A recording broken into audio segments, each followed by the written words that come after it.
Mondeo majiteľa s dušou praktického človeka poteší diaľkovým ovládaním okien.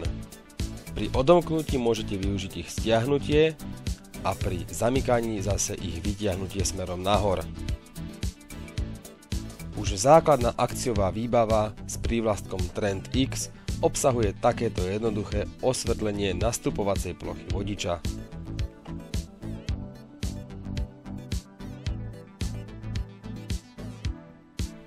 Minuloročný facelift Mondea priniesol novú grafiku zadných svetiel.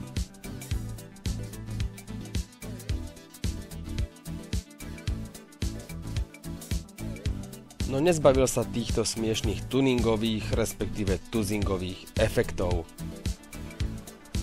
Vďaka predným LED svetlám odlíši facelift Mondea aj laik. Ale poďme už dovnútra vozidla.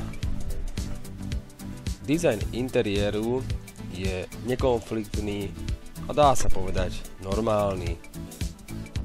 Červené podsvietenie nepovažujem za najmodernejšie, ale nemôžeme ho ani veľmi kritizovať.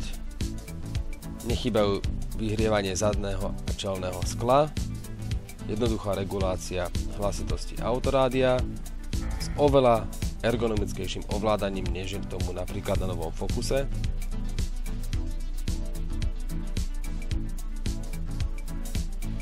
Klimatizácia tiež ponúka všetko, čo sa od nej očakáva.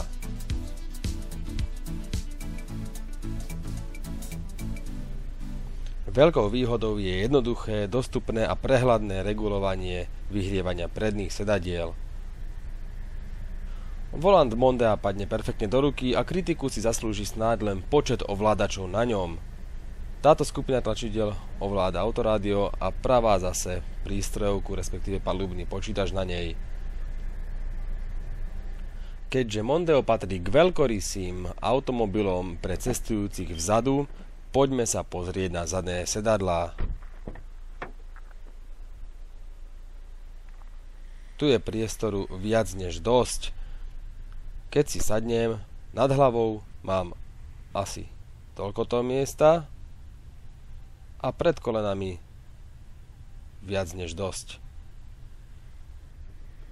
Ani základnej akciovej výbave nechýba lakťová opierka vzadu. Nielen priestor na zadných sedadlách, ale aj batoženový priestor patrí k veľkorysým vlastnostiam Mondea. Len mi tu chýbal nejaký ten deliaci režim pre pohodlnejšie a pevnejšie uloženie tašiek, najmä keď je toho nákupu podstatne menej než pre naloženie plného kufra. Sťahovanie piatých dverí je úplne pohodlné, pretože sú tu dva úchyty.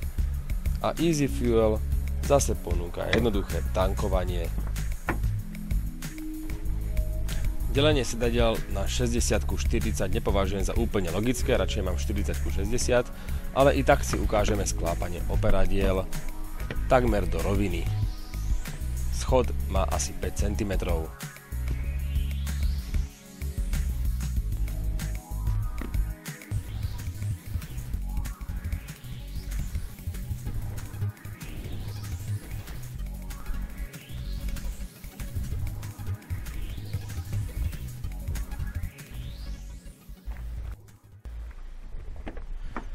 Poďme sa na jeden z mojich najobľúbenejších motorov na trhu pozrieť osobne.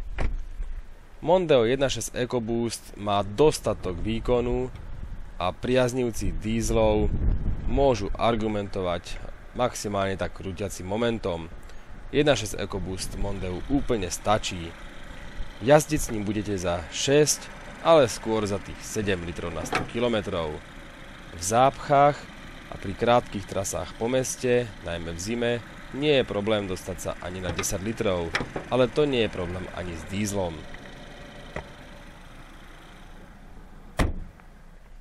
Za volantom bolo pre mňa menším sklamaním v úvodzovkách francúzske ovládanie diaľkových svetiel.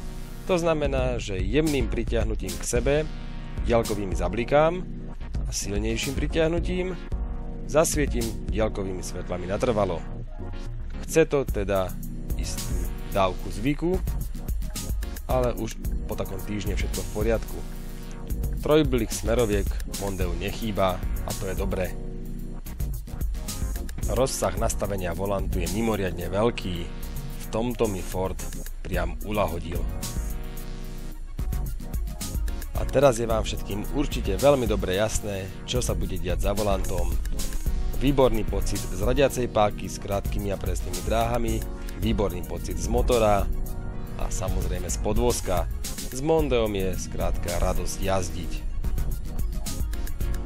Vozidlu s takýmito jazdnými vlastnosťami potom nemám problém odpustiť ani zastarané dízy ostrekovačov. A nakoniec svoju funkciu si plnili dobre.